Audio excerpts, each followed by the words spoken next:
এই যে এই শাকটা নানি বাড়ি যেতে যেতে নেওয়া হয়েছে, টাটকা একদম ছোলার শাক। তো আমার ভাইকে, ছোট ভাইকে শাকটা তুলতে বাঁচতে খুব ভালো লাগে। ওর মানে বচপনকার ইয়াদ মানে তাজা করার জন্য।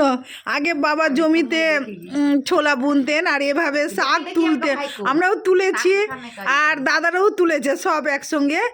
আর আমরা খুব মজা করে তুলতাম, তো বাঁচতামও, মায়ের কাছে হেল্পও করতাম কাজে এরকম করে।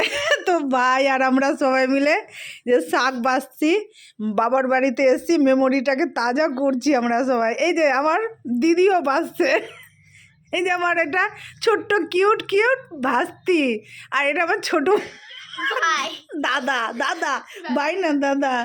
এই যে এই বাঁচ না রে, তোকে যেমন ভালো লাগে আমার শাক বাছতে। বাঁচ না রে।